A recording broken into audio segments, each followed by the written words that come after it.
Hello everybody, my name's Mind and welcome back to the Aeroteam YouTube channel. Now, since the school year started, and just like all the other guys on the team, I'm a full-time student, I've not really had time to build anything on the server. So when I got the opportunity of a weekend just to myself, well, I had to take it up. But you see, I didn't exactly know what to build. I knew I wanted to do a vehicle. Well, that's obvious. We're the Aeroteam. We do planes, trains, cars, anything that moves. But what specifically, I didn't exactly know.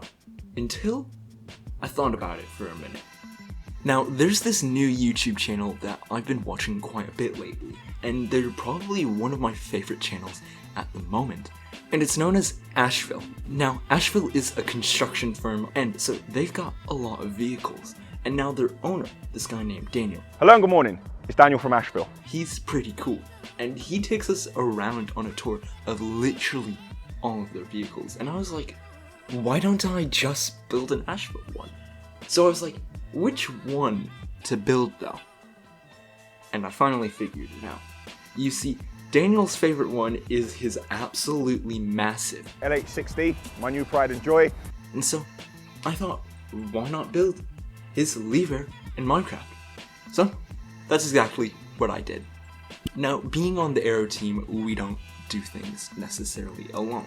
Pretty much everything you see that we produce is a team effort. So I called in Railings, and sadly, Railings was not there at the moment. So I had to wait, and then he got on. And that's when we started building. So, I'm gonna take you around and tell you about the build process of the Aeroteam.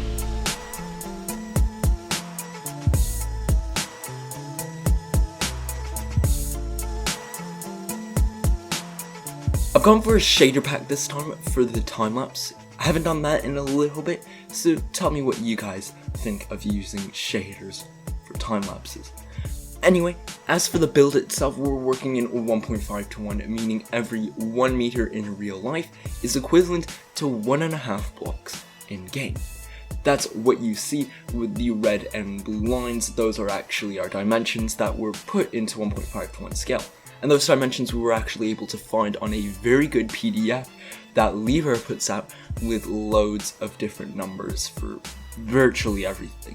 So I'm telling you guys, if you just search around for a minute and sift through the internet, don't click on any malicious links, but if you just look around for a bit, you can find some pretty helpful information to make your builds just that bit much better. Anyway, as for the build itself, you can see in front of us, Railings is doing some cool new tricks with player skulls. He's been quite fond of this in his car collection that you can see off to the right, and that's using them to sort of shape out bodywork and make builds a bit more round. And he's using this right behind the engine to basically round out the back, because the lever does have sort of an angled bodywork around there. And now, as we come forwards to where the cab is, I actually messed up on the cab twice, and it's my fault, and I think I annoyed Railings a bit because we had to fix it. But as for the cab, you can see that we used World Edit to basically stick some iron bars into a position that they normally wouldn't be in, and this helps us get a perfect shape for the front grate that is used to protect the cab glass and everything there. I assume it's there because the LH60 is a materials handler, and I don't think they want the glass breaking if any loose material gets flung onto it. Anyway, as for some more tricks as we come around, there is a pretty popular Railings design that's been going around a lot of the build servers lately, and as you can see, that's using buttons to sort of get the right shape instead of using just plain iron bars. And the reason for this is iron bars have the lines that go through them and they connect to everything, whereas the buttons we can sort of shape ourselves and get it the perfect size. Now, I'm not necessarily the biggest fan of it, but Railings is pretty into using new build techniques, and I'm always willing to trying his new build techniques, so I just went along with it. As we come around the front of the build and we start working on the crane design, I wanted to speak for a second on how we got that done. Because the crane can of course be put into multiple different states. So what we did is, or I built out the normal, very extended version that'll be used for when it's being transported, although the front part is actually curled back, but we didn't include that. While Railings works on the more extended upright version that'll be used when it's working. And this is actually a pretty good example of working in a team.